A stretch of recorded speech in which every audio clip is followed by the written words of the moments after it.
Wanita Florida masuk ke apartemen mantan pacar dan menembak pria di tempat tidurnya untuk menyelesaikan masalah hubungan. Dia membuatku gila, aku tahu itu, lalu kulihat dia mencoba memecahkan jendelaku dan menembaki mobilku beberapa kali. LaCoria Washington dinyatakan bersalah menembak Jason Campbell yang terhuyung keluar dari apartemen lantai 5 dan meninggalkan jejak darah saat mencari bantuan. Dia ditemukan tewas di parkiran, hanya mengenakan celana dalam tidurnya. Ada seorang pria di bawah di tempat parkir dan dia berdarah. Bukannya mencoba menelepon. Penembaknya kabur dan bersembunyi di daerah lain, tapi polisi berhasil melacaknya. Kamu didakwa pembunuhan berencana dan perampokan. Dan bukan hanya penangkapan dan akhirnya vonis terhadap Washington yang menjadi berita utama. Tidak, keluarga Jason mengajukan gugatan besar-besaran terhadap kompleks apartemen dan tim keamanan yang seharusnya bisa mencegah kematiannya. Dan juri setuju memberikan mereka sejumlah besar uang. Kami akan duduk bersama firma hukum di balik gugatan ini, sponsor kami, Morgan & Morgan. Mereka berhasil mendapatkan putusan sebesar $100 juta untuk anggota keluarga yang ditinggalkan oleh Jason. Selamat datang di Sidebar dari Law and Crime, saya Jesse Weber. Ngomong-ngomong, salah satu alasan kami bisa mengikuti cerita seperti ini adalah karena dukungan luar biasa yang kami dapatkan dari sponsor kami, Morgan. Ini adalah firma hukum cedera pribadi terbesar di Amerika. Firma ini memiliki lebih dari 1.000 pengacara dan telah memulihkan $25 miliar untuk 500.000 lebih klien dalam beberapa bulan terakhir. Seorang klien di Florida menerima $12 juta ketika asuransi hanya menawarkan $350.000. Di Pennsylvania, klien lain mendapatkan $26 juta. Itu 40 kali lebih besar dari tawaran asuransi. Morgan & Morgan memudahkan Anda memperjuangkan hak Anda. Anda dapat memulai klaim dari ponsel di For the People, talktom/LC sidebar, klik tautan di bawah atau scan kode QR di layar. Jason Campbell adalah ayah 3 anak dan putra mantan senator negara bagian Florida. Dia ditembak mati di apartemen Miami saat berusia 23 tahun. Saat mantan pacar kekasihnya diadili karena pembunuhan, keluarganya yang terpukul mengajukan gugatan atas kematian tidak wajar. Mereka bilang, jika kompleks itu patuh aturan, Jason masih hidup sampai sekarang. Tahukah kamu? Juri memutuskan memberikan $100 juta untuk keluarga Campbell. Sebentar lagi, saya akan duduk bersama 2 pengacara terkemuka dari firma hukum sponsor kita, Morgan & Morgan, untuk membahas keterlibatan mereka dalam kasus ini, kemenangan besar yang diraih, dan perkembangan terbaru. Namun, saya perlu memberi Anda detailnya dulu.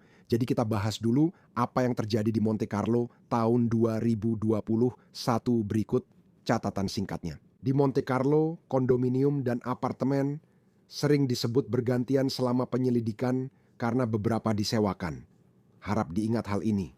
Tapi dalam gugatan keluarga Campbell, tergugatnya diidentifikasi sebagai Asosiasi Kondominium Monte Carlo of Miami Incorporated. Oke, sekarang menurut beberapa catatan polisi dan pengadilan, kejadian itu terjadi tepat setelah pukul 8 pagi pada Selasa, 1 Juni 2020. Satu petugas dispatcher Miami mulai menerima panggilan 911 panik. Tubuh pria ditemukan di parkiran kompleks, tergeletak di antara 2 mobil. Saksi mendengar teriakan minta tolong. Oke, tolong ceritakan dengan tepat apa yang terjadi. Saya tidak tahu. Saya lihat 2 Bob teriak ke sesuatu, napasnya ngos-ngosan dan kacau. Sumpah saya nggak tahu apa yang terjadi. Dia ditembak di sini karena presiden itu orang penting. Pak, apa dia masih bernapas? Maksud saya dia terlihat seperti menyeretnya sebentar, bro. Bro. Yo, man. Apa ini mungkin saja? So, was he shot? Aku nggak tahu. Apakah ini 911? Iya, bro. Mereka tanya banyak ke dia. Baru nabrak orang. Bro, aku harus kirim beberapa wanita. Padahal kita sudah punya...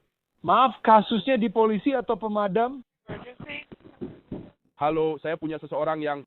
Saya tidak tahu apa-apa, tolong jangan tanya saya apa-apa. Saya cuma tahu ada pria ini tergeletak di tanah, itu saja yang saya tahu. Dan dia sekarat, itu saja yang saya tahu. Bisakah Anda kirim seseorang ke sini? Bisakah Anda beritahu saya di mana anak itu?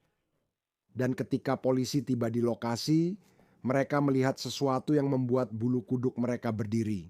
Jejak darah dari tubuh Jason menuju ke dalam gedung, lalu naik tangga hingga lantai 5.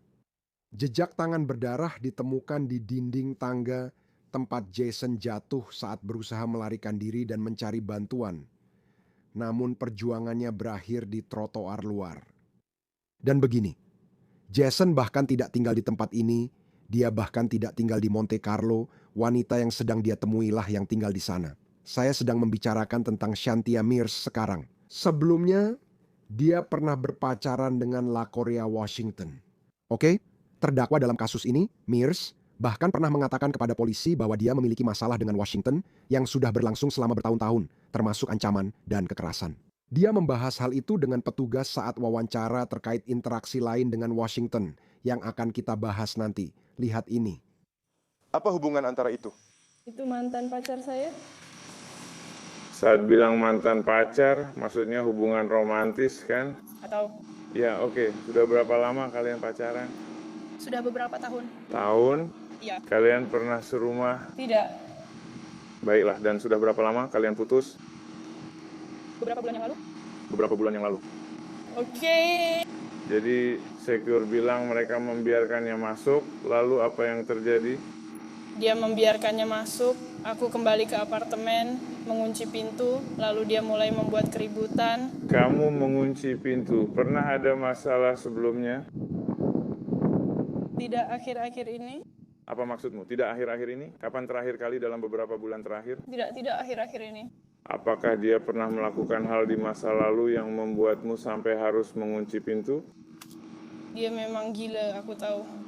Nah, apakah dia pernah mengancam akan melakukan sesuatu yang bodoh? Atau dia pernah, tapi tidak sejauh ini. Oke, sejauh apa? Seperti dia pernah berada di mobilku, tapi tidak sampai sejauh itu aku tahu. Tapi apa yang sudah dia lakukan sebelumnya? Dia cuma seperti memaki-maki aku, biasa saja memaki-maki aku. Menurut Mears, dia dan Jason sedang di tempat tidur pukul 8 pagi Selasa saat seseorang mengetuk pintu. Mears mengatakan kepada polisi bahwa dia mengira itu hanya petugas pemeliharaan atau pengendalian hama, dan disitulah dia melakukan kesalahan besar. Dia tidak memeriksa lubang intip sebelum membuka pintu, dan ternyata itu adalah Washington. Dia mendorongnya ke kamar tidur apartemen dan menembak Jason di dada. Foto-foto tempat kejadian perkara menunjukkan lubang peluru di dinding, selongsong peluru di lantai. Polisi segera menetapkan Washington sebagai tersangka utama dan menyatakan dia tidak diizinkan berada di properti itu sejak awal. Karena itu membawa kita kembali ke sekitar 3 bulan sebelum pembunuhan ini.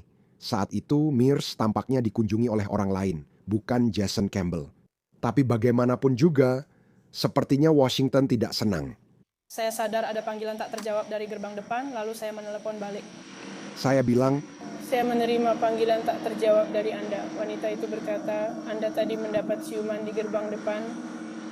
Saya tanya, siapa yang kamu biarkan masuk? Dia jawab, LaCoria. Saya bilang, kamu tidak seharusnya membiarkan dia masuk gerbang. Dia bilang, tidak tahu. Dia tanya, kamu tahu siapa yang akan datang? Saya jawab, itu bukan caranya.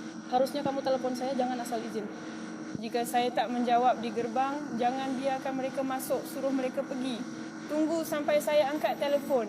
Tapi dia sudah di dalam kompleks. Dia membuat saya gila, saya tahu itu. Dia mengetuk pintu dengan keras? Dia mengetuk pintu saya dengan keras selama sekitar 15 menit. Apakah kamu punya? Seperti lubang intip? Ya, aku punya lubang intip. Jadi kamu melihatnya bersama dia? Dia kadang-kadang mencoba menutupinya, lalu kadang-kadang aku bisa melihat dia dan aku bisa melihat dia mengetuk pintu. Apakah kamu melihat apa yang dia kenakan? Dia memakai kaos putih. Kaos putih, benar. Apakah dia memakai sesuatu di tangan? Kamu melihatnya? Dia memegang pistol di tangannya. Tangan yang mana? Karena mereka tidak sekarang. Oke, ini senjata apa?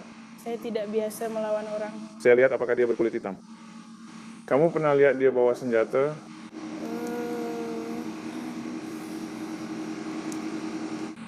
Tidak baru-baru ini. Pernah. Kamu pernah lihat dia bawa senjata? Ya. Oke, lalu apa yang kamu lihat? Saya melihat dari jendela kamar, dia berdiri dekat mobil saya dan berusaha memecahkan jendela, lalu menembak mobil saya 3 atau 4 kali. Walau kalian pernah berhubungan, saya tetap perlu informasi dan mencocokkan foto tentang dia. setelah foto siap dicocokkan, saya akan menghubungi dan menjadwalkannya dengan Anda. Datang bersama detektif lain yang tak tahu kasus ini, lalu menunjukkan pencocokan foto ke Anda. Anda identifikasi dia. Setelah Anda mengidentifikasi dia, saya punya protokol untuk menangkapnya, jadi kemudian saya akan pergi dan menangkapnya. Jadi Anda tidak bisa menangkapnya sekarang? Ya enggak, Anda perlu mencocokkan foto dulu. Itu akan dilakukan Selasa karena saya libur hari ini Senin. Nah, jadi pada hari Selasa saya akan mengadakan pencocokan foto, saya akan menelepon Anda, kita akan bertemu, saya akan melakukan pencocokan foto, dan kemudian kita bisa melakukan proses penangkapannya. Rekaman pengawasan yang dirilis penyidik mendukung pernyataan Mears. Dalam video, terlihat Washington mengemudi ke pos penjaga di Monte Carlo. Dia menunggu hingga petugas keamanan menelepon Mears dan diizinkan masuk. Rekaman kamera keamanan gedung Mears memperlihatkan Washington masuk lift, lalu beberapa menit kemudian keluar ke parkiran dan menuju mobil di kiri layar. Menurut laporan polisi, Washington menembak jendela depan Mercedes-Benz hitam milik Mir, lalu melarikan diri melintasi parkiran. Namun, kejahatannya tak berhenti di situ. Meski sulit terlihat di rekaman, ia melanjutkan saat kembali ke mobilnya. Polisi menyebut Washington menembak 2 kali ke mobil Infiniti merah milik pria di apartemen Mir, lalu masuk ke mobilnya sendiri dan kabur. Penyelidik menemukan 5 selongsong peluru kaliber 40 di lokasi, juga menyebabkan kerusakan pada 2 mobil. Saat mencari riwayat kriminal Washington, ditemukan vonis atas beberapa kejahatan sebelumnya sebagai narapidana. Dia tak seharusnya punya senjata atau amunisi, tapi di video jelas dia memilikinya. Tuduhan penembakan akan digabungkan ke kasus pembunuhannya. Beberapa minggu setelah penembakan Maret, polisi kembali menemui Mears, namun kali ini ia enggan bicara resmi. Jadi kembali ke tanggal 22 Februari ketika saya atau polisi pergi ke kompleks apartemen Anda di sana, apa alasan polisi ingin tahu? Sejujurnya, saya merasa lebih nyaman melakukan semua ini dengan didampingi kuasa hukum. Anda tidak ditahan. Saya lebih nyaman melakukannya dengan pengacara. Anda paham ucapan jaksa kota kan? Agak mengerti. Jadi Anda tidak ingin berbicara dengan saya sekarang? Saya merasa lebih nyaman dengan seorang pengacara. Jadi Anda tak mau bicara sekarang? Sampai saya mendapatkan pengaturan baru. Oke, Anda tidak ditahan dan saya tidak menanyakan pertanyaan memberatkan, jadi hak itu tidak berlaku sekarang. Anda berbicara sebagai saksi dan korban. Jadi peringatan Miranda atau Anda tahu hak untuk tetap diam tidak berlaku sekarang? Oke, tidak masalah. Jadi Anda juga tidak ingin melakukan pengenalan foto? Saya hanya ingin melakukannya dengan pengacara. Oke, negara bagian Toronto akan menghubungi Anda. 3 bulan kemudian, Washington kembali ke properti Monte Carlo meski ada tanda di pos jaga yang melarang kendaraannya masuk. Sehari setelah Jason ditembak dan tewas, detektif mewawancarai penjaga pagi sebelumnya, Sean Atkins. Apa tugas dan area patroli Anda dalam pekerjaan? Untuk mencatat tamu saat mereka masuk ke gerbang. Dan itu di gerbang depan, benar? Benar. Hanya ingin memastikan benar hanya ada 1 pintu masuk dan 1 pintu keluar? Benar. Apakah Anda bekerja di apartemen Monte Carlo pada 1 Juni 2021? Ya. Apa shift Anda kemarin? Jam 7 sampai jam 3. Jam berapa Anda mulai kerja pada jam 7? Pada suatu waktu kemarin, apakah Anda mengetahui adanya insiden yang melibatkan salah satu penyewa di kompleks Anda? Ya. Anda tahu insiden itu tentang apa atau terjadi di apartemen mana? Tidak saat itu juga, baru setelahnya, setelah polisi datang dan semuanya selesai. Lalu banyak penghuni yang datang dan memberitahu saya. Detektif memperlihatkan foto-foto ke Atkins yang mengenali Mears dan Washington, meski memanggil Mears sebagai Nona Mills. Ketika Anda mengatakan pacarnya, siapa yang Anda maksud? Kepada Nona Mills, Catatan orang di foto kedua adalah LaCoria Washington.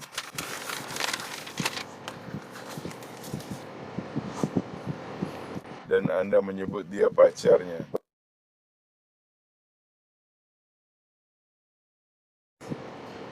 Bagaimana Anda tahu itu?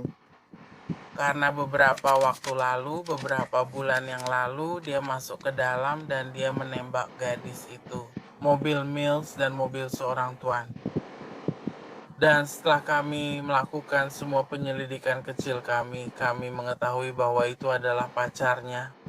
Jadi begitulah, kamu tahu, aku tahu, itu kamu tahu, mereka bilang itu pacarnya. Oke, jika aku benar, setelah kejadian itu didokumentasikan pada 22 Februari 2021, apakah kompleks apartemen mengeluarkan informasi terkait dirinya? Ya, satu-satunya hal yang mereka sampaikan kepadanya adalah bahwa kendaraan yang dia gunakan tidak boleh lagi masuk ke area apartemen, ke properti tersebut.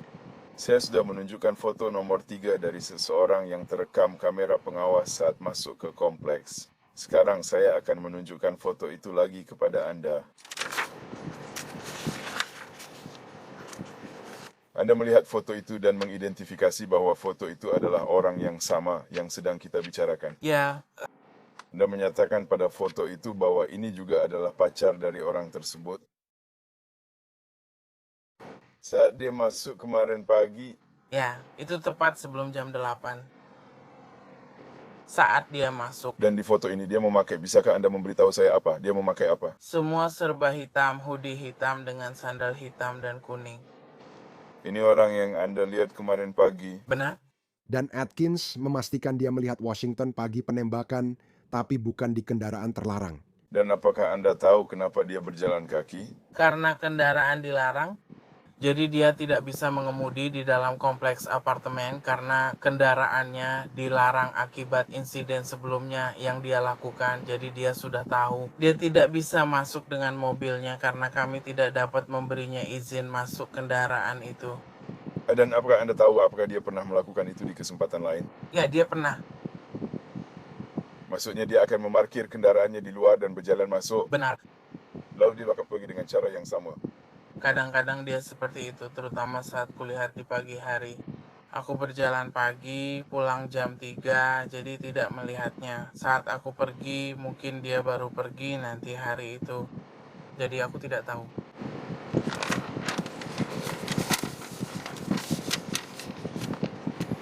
Saat kamu sedang berjaga atau saat berjaga kemarin, apakah kamu sempat mendengar ada tembakan atau suara tembakan? Tidak, itu aneh. Aku tidak dengar apa-apa.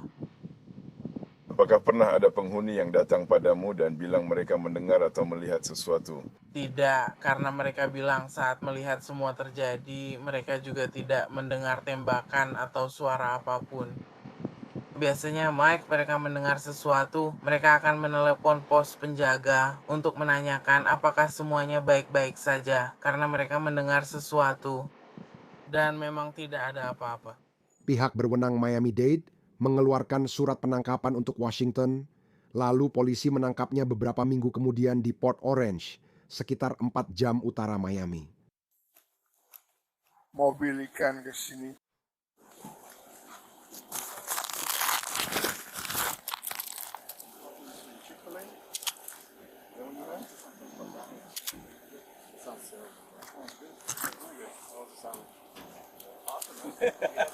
Kenapa kamu tertawa? Aku tahu kamu juga punya. Aku hanya membantunya di sekitar orang itu.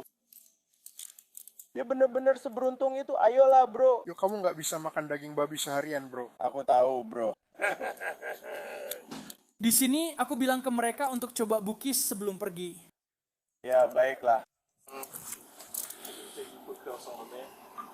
Kamu hitung sampai 3.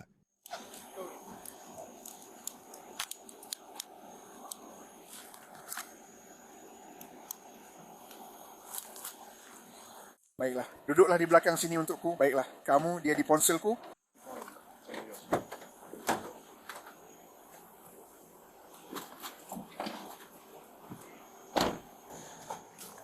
Cepat saja, Man. Siapa nama depanmu? Kalian datang ke sini karena surat perintah, kan? Ya, aku cuma membantu karena aku bukan bagian dari semua ini. Oke, seperti yang bisa kamu lihat, bisakah kamu memberikannya padaku? McKay, bisa kamu aja untukku? Lakora ya, nama belakang Washington. Siapa nama tengahmu, Nona Washington? Teriakan aku dengan C atau H. Maaf, S. Baiklah. Tera, saya akan diproses di sini. Dan tanggal lahirmu, ya? Sebutkan tanggal lahirmu untuk saya. 13/9/1996. Nama depan tadi LAKOR ya. Oke, dia ramah dengan orang barat, dia memang tidak banyak yang disembunyikan, jadi aku tidak terlalu berlebihan kalau dia menyembunyikan sesuatu. Petugas Manchester, saya hanya akan cek nomor Anda. Karena kita harus memastikan orang tidak bisa sembunyi barang.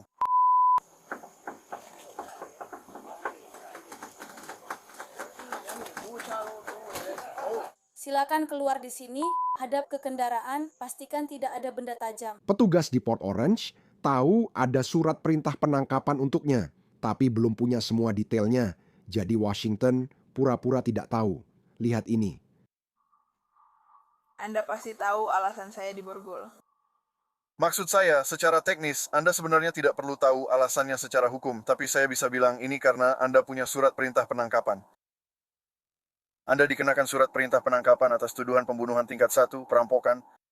Ya, ini agak tercampur di sini, sepertinya perampokan bersenjata, dan sepertinya juga ada tuduhan mantan narapidana yang memiliki senjata. Mereka pakai banyak singkatan, itu tuduhan pada Anda, dan Anda tidak mendapat jaminan. Dan ini dari Miami, maaf Miami-Dade.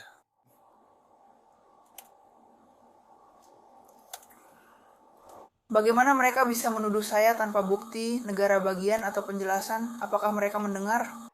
Itu sesuatu yang harus ditangani di pengadilan, bukan sekarang. Sekarang yang terpenting Anda memiliki surat perintah penangkapan dan Anda sedang ditangkap sekarang. Akhirnya, Washington dipenjara di Kabupaten Volusia sebelum dipindahkan ke selatan negara bagian.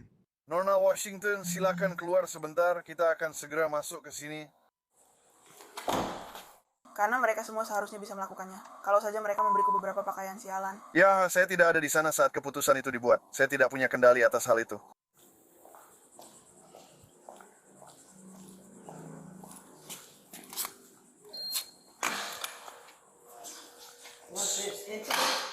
Bukan, ini adalah sel tahanan. Silakan berdiri di sana.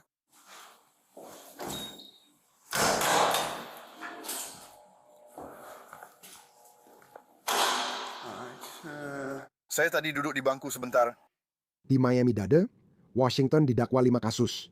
Pembunuhan tingkat pertama dan perampokan bersenjata disertai penyerangan. Penguntitan berat bersenjata api, serta kepemilikan senjata atau amunisi oleh narapidana.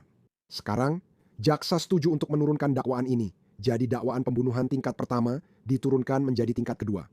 Mereka setuju untuk mencabut dakwaan lainnya. Jika Washington mengaku bersalah, dan akhirnya dia mengubah pengakuannya. Pada 5 Juli 2025 dia divonis 12 tahun penjara dan 10 tahun masa percobaan. Dia kini menjalani hukuman di Lapas Gadsden, penjara wanita di Quincy, Florida. Selama semua ini terjadi, selain kasus pidana, ada juga gugatan kematian tidak wajar. Jason Campbell, 23 tahun, adalah putra Daphne Campbell, mantan senator negara bagian Florida selama 8 tahun. Sehari setelah Jason terbunuh, dia mengunggah pembaruan di halaman Facebooknya dengan mengatakan, kutipan sebagian, mengandung seorang anak selama 9 bulan dengan berbagai kesulitan, dan akhirnya harus menjalani operasi sesar. Dan setelah 23 tahun, kamu menerima kabar buruk. Seseorang menembak dan membunuh putramu. Dia bilang, kehilangan putranya karena kekerasan senjata api saat tidur, lalu menulis ke si pembunuh yang tak berhati.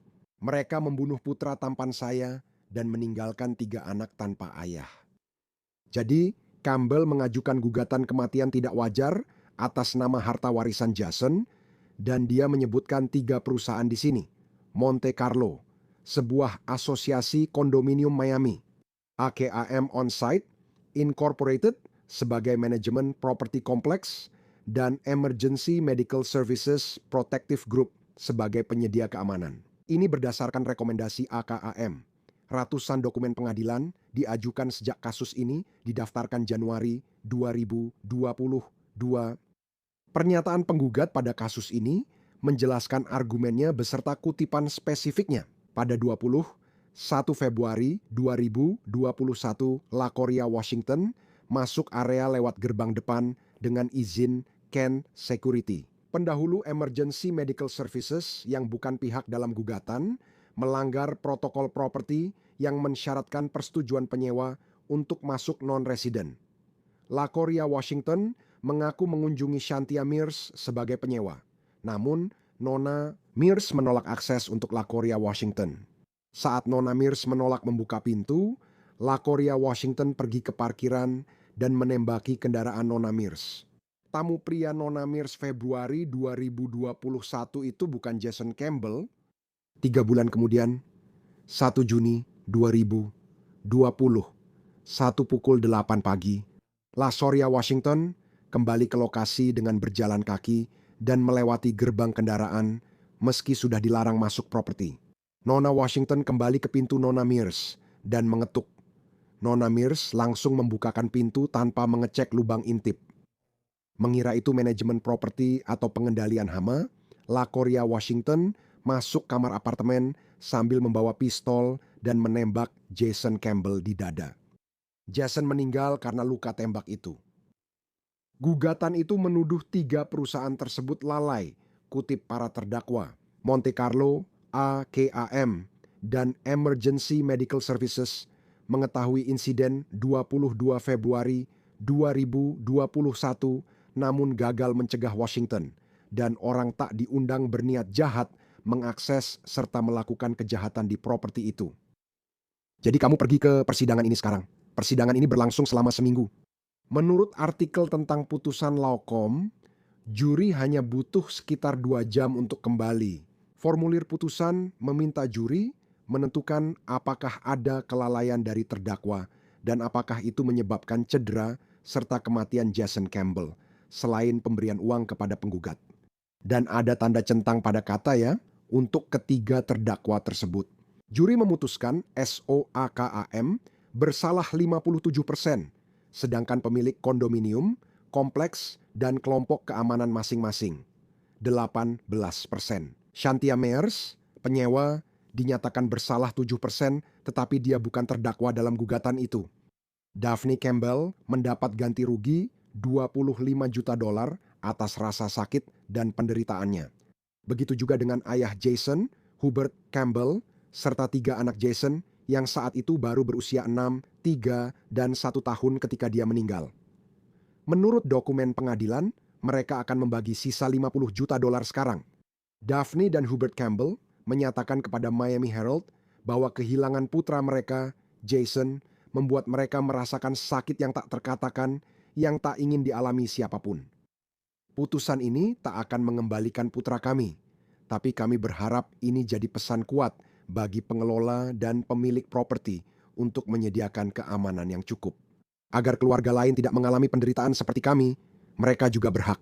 Kini saya memperkenalkan Morgan dan Morgan, pengacara di balik gugatan ini. Banyak pertanyaan di sini. Saya ditemani di studio oleh Thomas Hasty dan Grant Gillenwater. Terima kasih atas waktunya, saya sangat menghargai. Nama belakangnya sudah benar kan? Oke, itu yang penting. Jelaskan dulu bagaimana kalian berdua terlibat dalam hal ini. Jadi kasus ini awalnya datang kepada saya pada tahun 2021, tepatnya Oktober 2021, sebagai laporan masuk melalui departemen kami.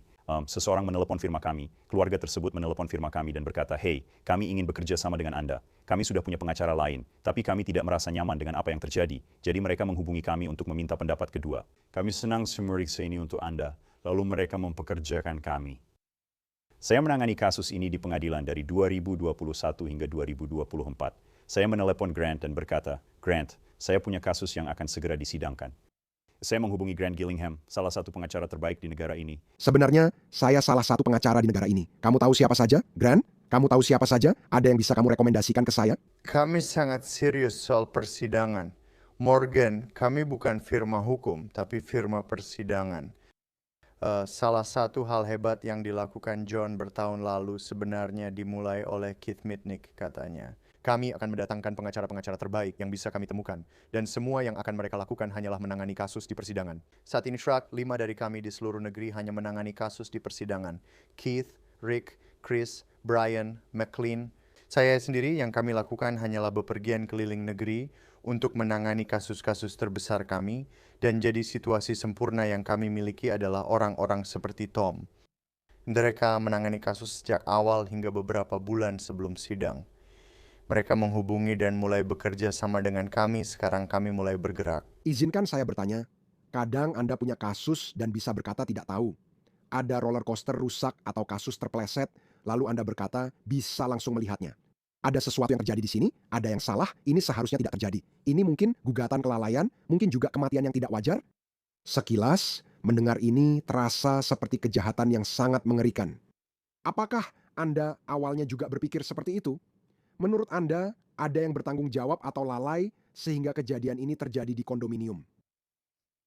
Informasi awal yang kami terima saat disewa adalah Jason dibunuh di apartemen ini saat sedang sibuk bersama wanita lain.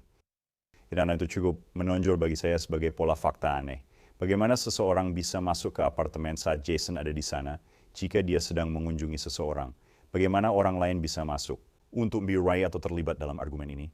Saya berasumsi ada argumen, karena saat intake, kini kami bisa melihat ke belakang setelah 4 tahun proses hukum. Awalnya, yang saya tahu hanya dia dibunuh di apartemen bersama wanita yang sedang dikunjunginya. Jadi saya berpikir dalam hati, orang ini seharusnya tidak sampai ke pintu. Kami tidak tahu bagaimana, kami juga tidak benar-benar tahu apakah dia diundang atau bagaimana. Ini menjadi perhatian kami sebagai pola kejadian, sehingga kami perlu memeriksa keamanan properti ini. Dari sisi hukum, seseorang tetap bisa dimintai pertanggungjawaban, bukan atas kejadian yang menimpa pemilik properti seperti pemilik kondominium atau penyewa. Bahkan tamu pun bisa saja memiliki hak klaim. Jadi, pemilik, perusahaan manajemen, dan keamanan tetap bertanggung jawab pada siapa saja yang mengunjungi properti. Benar kan? Oke. Tentu saja. Ya, sekarang apa, Gran? Selama proses kasus, persidangan fakta, bisakah Anda jelaskan kepada penonton kami apa yang Anda pelajari tentang kelalaian manajemen, pemilik properti, dan perusahaan keamanan? Jadi yang kami temukan dan yang kami dapatkan melalui proses penemuan fakta adalah kami melihat bahwa tidak ada seorang pun yang tahu apa yang sedang terjadi. So, entitas di properti itu tampak saling merahasiakan, seolah tidak tahu menahu satu sama lain. Jadi ada perusahaan manajemen properti yang tugasnya menjalankan operasional sehari-hari. Tugas mereka adalah mengomunikasikan kejadian di properti kepada dewan.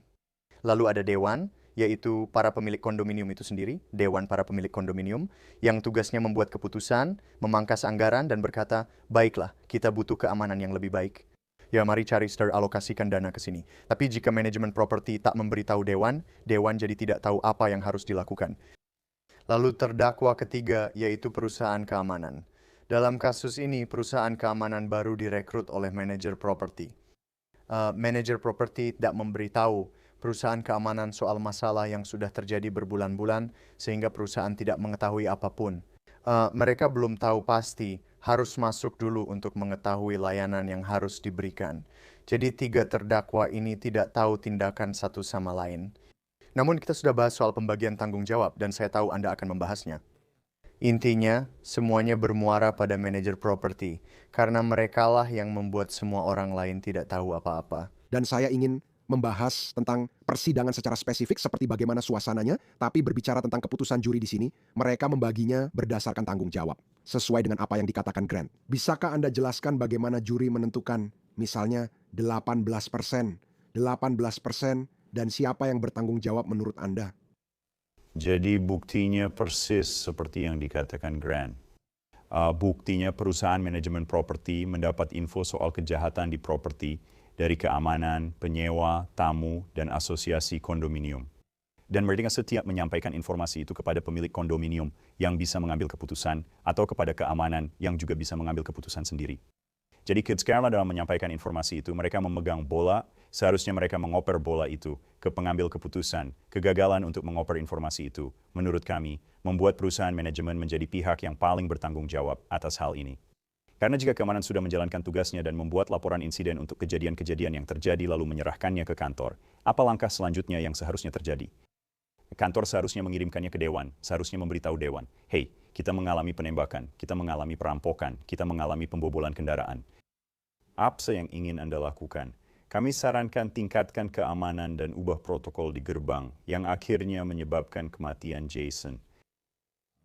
Ada protokol untuk memeriksa kendaraan di gerbang. Dekati gerbang, turunkan jendela, serahkan identitas, lalu katakan akan menemui Jesse. Mereka akan menelepon Jesse. Jika Anda setuju, Tom boleh masuk.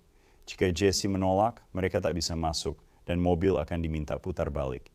Jika mereka tidak pergi, polisi akan dipanggil agar akses properti tetap terkontrol.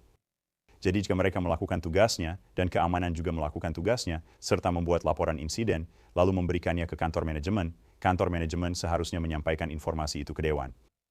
Kita akan membahasnya. Tapi sebelumnya, pada Februari 2021, penembak yang sama pernah datang ke properti ini.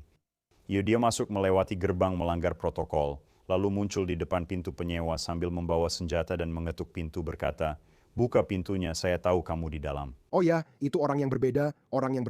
Sebelum kita lanjut ke persidangan, saya ingin menanyakan sesuatu tentang itu. Kenapa Mears terlibat dalam hal ini? Kenapa penyewa terlibat dalam hal ini? Dia bukan terdakwa secara langsung, kan? Tapi pada akhirnya, juri percaya bahwa dia juga memiliki tanggung jawab tertentu. Di Florida, orang yang bukan pihak perkara bisa tetap bertanggung jawab atas insiden kelalaian. Oke. Dan jadi mereka merasa para terdakwa berargumen seperti itu. Nona Mears ketika dia bangun pada pagi hari tanggal 1 Juni pukul 8 pagi karena ada ketukan di pintu kamarnya, dia mengira itu adalah manajemen properti. Membuka pintu dan membiarkan penembak langsung masuk. Juri merasa sebagian bertanggung jawab karena tidak memeriksa lubang intip di pintu. Orang di depan pintu. Oke, lalu kamu ke hadapan juri di persidangan. Bagaimana rasanya mengadili kasus itu dan apa pembelaannya? Apakah mereka menyalahkan orang lain seperti yang kamu bilang atau menyalahkan Mears? Apa yang mereka perdebatkan? So, yang kamu punya adalah 3 terdakwa yang semuanya saling menyalahkan. Bayangkan saja, kamu pasti pernah lihat meme Spider-Man dengan 3 Spider-Man itu. Mereka semua saling menunjuk, itulah yang terjadi dengan 3 terdakwa itu. Lalu mereka bekerja sama untuk menyalahkan Mears. Tidak ada yang mau bertanggung jawab, saling menyalahkan, lalu semuanya menyalahkan Mears. Jadi masalahnya adalah, dan yang sangat sulit dalam persiapan sidang ini adalah kamu punya begitu banyak informasi, banyak fakta, itu bisa sangat membingungkan. Kamu harus menyaring dan merangkum agar mudah dipahami. Dengan cara yang membuat juri bisa berkata, oh saya mengerti apa kesalahan yang dilakukan A, saya mengerti apa kesalahan yang dilakukan B, dan saya mengerti apa kesalahan yang dilakukan C, dan itu memang sulit. Tapi lalu dimulai dari pemilihan juri dengan percakapan tentang omong-omong. Di sini tidak hanya ada 1 terdakwa, tapi ada 3. Lalu masuk ke pembukaan, di mana Tom memberikan pembukaan yang sangat bagus. Selama persidangan, kami menjaga tema itu dan membuat juri tetap fokus bahwa semua orang di sini bersalah. 1 terdakwa paling banyak melakukan kesalahan dan hasil persidangan pun demikian. Kami mempresentasikan buktinya. Saya yakin mereka hanya butuh kurang dari 2 jam untuk kembali. 1 jam 47 menit. Mereka kembali dengan $100 juta. Setahu saya, berapa tawaran tertinggi? Apakah sekitar 1 juta? Bisakah Anda jelaskan prosesnya dan mengapa juri memutuskan 100 juta? Anda ceritakan kejadiannya, saya akan jelaskan pendapat saya soal keputusan juri 100 juta. $100 juta. Jadi benar, tawaran sebelum putusan adalah $1 juta. Oke. Dan jadi ini adalah tim tech yang bagus. Ini adalah bagian tersulit. Ini adalah bagian tersulit dari persidangan untuk mencari tahu apa nilainya. Ini karena kita sedang membicarakan seorang pemuda yang kehilangan nyawanya, kita sedang membicarakan sebuah keluarga muda, kita sedang membicarakan seorang ibu dan ayah yang... Saya berberitahu ke juri bahwa putra mereka tetaplah putra mereka, sementara ayah Jason rutin duduk di makam setiap minggu. Bagaimana menilai hal seperti itu? Dan ketika kami memulai persidangan ini, saya dan Tom berbicara tentang nilai dan angka. Saya juga berbicara dengan beberapa anggota tim persidangan lainnya. Saya senang berbicara dengan non-pengacara untuk mendapat pendapat mereka, dan hasilnya sangat bervariasi. Beberapa orang mengatakan kepada saya bahwa 15 juta itu berlebihan dan terlalu banyak untuk diminta. Ada yang bilang saya seharusnya meminta 150 juta. Dan saya tidak tahu harus berbuat apa. Sejujurnya, saya belum tahu apa yang akan saya lakukan hingga pagi penutupan. Saya duduk di John Willard Marriott Miami sambil minum kopi. Saya mengatakan pada Patrick, salah satu pengacara kasus ini, bahwa saya akan bicara. Saya coba memberitahu mereka pendapat saya sebagai manusia. Kasus ini bernilai $200 juta. Ya. Memang begitu, tapi saya kira kamu akan mengira saya gila meminta sebanyak itu. Tugas saya untuk keluarga Campbell adalah menjadi advokat yang dapat berbicara membujuk, meyakinkan, dan menunjukkan kebenaran. Untuk melakukannya dengan efektif, kalian tidak boleh menganggap saya gila. Jadi saat saya meminta 200 juta dolar, kalian mungkin pikir saya tidak waras. Sebagai pengacara, saya sampaikan kasus ini bernilai 80 juta. Nah, ini bagian sulitnya, karena yang tadi saya lakukan untuk kalian adalah bagian mudah. Bagian mudahnya adalah 80 juta menjadi 200. Di antara itu ada keadilan, saya tidak tahu di mana, tapi bisa saya bilang antara 80 dan 200. Silakan kalian cari sendiri. Wah. Dan mereka kembali. Mereka melakukan hal yang benar dan menemukannya persis seperti yang kami minta, mencari keadilan. Dan berbicara tentang keadilan, bagaimana statusnya? Apakah sudah ada pembayaran sejauh ini? Belum ada pembayaran sampai saat ini. Kami telah mencapai penyelesaian dengan perusahaan manajemen properti, jumlahnya bersifat rahasia, tetapi kami sudah mencapai kesepakatan dengan mereka, dan kami sedang melanjutkan proses terhadap asosiasi kondominium. Oke. Anda yakin pembayaran itu segera diberikan ke keluarga? Penyelesaiannya yang mana? Oh ya. Oke. Bagus. Tom kemarin menghadiri sidang di Miami untuk persetujuan penyelesaian kecil dari manajemen properti. Kami perkirakan keluarga itu akan menerima dana dari manajemen properti dalam 30 hari ke depan. Bagaimana kondisi keluarga sekarang? Bagaimana mereka menghadapi situasi ini? Apa yang terjadi sangat memilukan. Anda sudah menjelaskan dengan baik. Namun, menjalani proses hukum dan situasi sekarang adalah hal berbeda. Bagaimana keadaan mereka saat ini? Mereka baik-baik saja. Keluarga Campbell sebenarnya datang ke kantor kami Jumat lalu. Ibu dan ayah Campbell memasak makan siang Jamaika lezat untuk kami dan membawakan makanan bagi pengacara serta tim. Kami makan siang bersama mereka dan senang bertemu mereka. Hubert rutin mengunjungi makam putranya setiap minggu. Hari libur tetap berat bagi mereka meski sudah bertahun-tahun berlalu. Sebulan lalu dia datang ke kantor kami menangis karena kehilangan putranya dan Daphne juga merasakannya. Jadi mereka masih hancur. Tapi mereka senang karena ada kesimpulan sebagian mereka selamanya bahagia dengan putusan yang diberikan oleh juri kepada mereka, keadilan yang diberikan kepada mereka.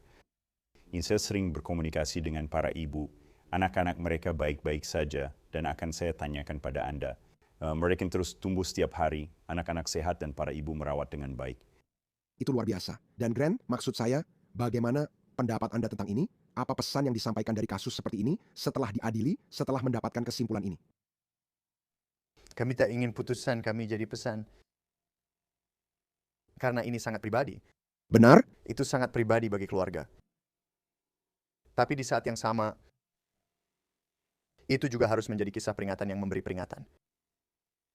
Bahwa ketika Anda sebagai terdakwa, ketika Anda sebagai perusahaan asuransi memiliki kesempatan untuk melakukan hal yang benar, dan Anda telah diberi kesempatan itu selama bertahun-tahun, bukan sekali, bukan 2 kali, tetapi puluhan kali.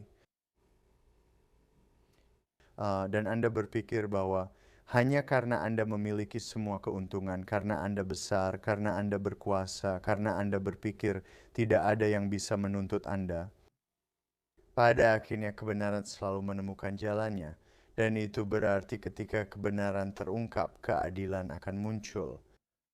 Itulah inti persidangan dan sistem juri. Meski tidak sempurna, inilah sistem keadilan terbesar di dunia. Peringatan dan pesan untuk perusahaan asuransi besar, korporasi raksasa, lakukan yang benar sejak awal. Jika tidak, akan ada pengacara, firma hukum, dan keluarga yang menuntut pertanggungjawaban kalian serta menegakkan keadilan. Saya tidak tahu cara yang lebih baik untuk mengakhiri ini. Grant, terima kasih banyak Tom, terima kasih banyak, luar biasa. Terima kasih banyak sudah datang untuk menjelaskan sedikit lebih banyak tentang pekerjaan yang dilakukan oleh Morgan & Morgan dalam kasus yang sangat spesifik ini.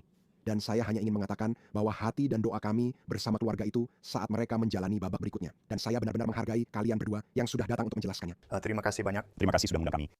Dan itu saja yang bisa kami sampaikan untuk saat ini. Di Sidebar, semua terima kasih banyak sudah bergabung bersama kami. Dan seperti biasa, silakan berlangganan di YouTube, Apple Podcast, Spotify, atau dimanapun Anda mendengarkan podcast. Anda bisa mengikuti saya di X atau Instagram. Saya Jesse Weber, sampai jumpa lagi.